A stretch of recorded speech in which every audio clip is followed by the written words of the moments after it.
Mga boss, Pilipinas pumapangalawa na sa pinakalumalagong ekonomiya sa Southeast Asia. Ayon yan kay Secretary Larry Gadon. Ito ay bubunga.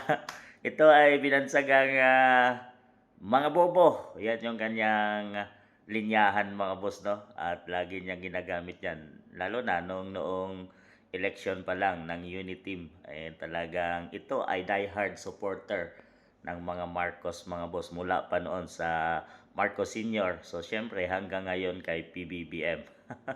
Ito ay bulag sa katotohanan mga boss. Lumalagong ekonomiya sa Southeast Asia. Saan ano kayo nakita niya?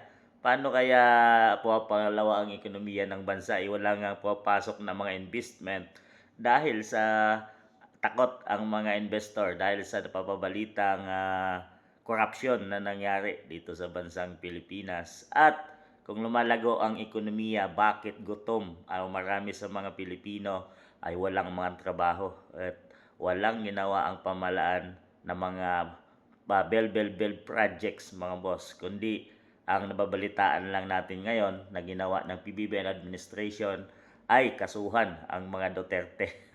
Gibain ang mga Duterte mga boss para hindi makatakbo sa 2028 election. So wala silang mga proyektong ginawa.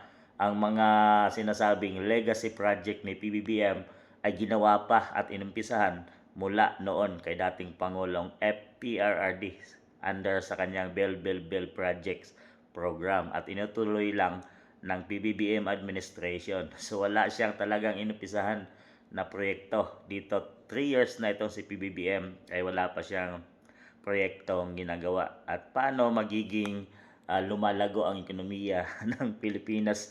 Pumapangalawa, Diyos mio, na tumataas na nga yung piso laban sa dolyar at nagmamahalan ang mga bilihin, presyo mga boss dahil sa kawalan ng mga trabaho ang mga Pilipino mga boss, no? At talagang marami sa ating mga mamayang Pilipino ang naghihirap na ngayon at nagugutom mga boss dahil sa taas ng mga bilihin.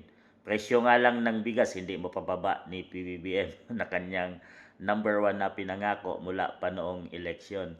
So ito yung bulag sa katotohanan mga boss dahil syempre siya ay undersecretary ni PBBM administration itong si Larry Gadon. So siguro isa siya sa mga nakikinabang mga boss ng PBBM admin, kaya sinasabi niyang lumalago ang ekonomiya ng Pilipinas. Saang parte lumalago ang ekonomiya ng Pilipinas? Hindi ramdam ng mga tao. Ramdam ng tao ang kahirapan ngayon mga boss, kawalan ng trabaho at pagmahal ng mga bilihin. So, itong tao bulag sa katotohanan mga boss, si Mr. Bobo Larry Gadon. Yan yung kanyang tatak mga boss. Diyan siya kilala sa mga salitang yan. So, tama nga siguro bumalik sa kanya yung salitang yun mga boss dahil siguro siya lang ang lumalago ang ekonomiya pero karamihan sa mamayang Pilipino sa ating bansang Pilipinas ngayon ay naghihirap at hindi natin nakikita ang paglago ng ekonomiya. Subalit ito ay taliwas lumalagapak at mababa ang ekonomiya ng ating bansang Pilipinas.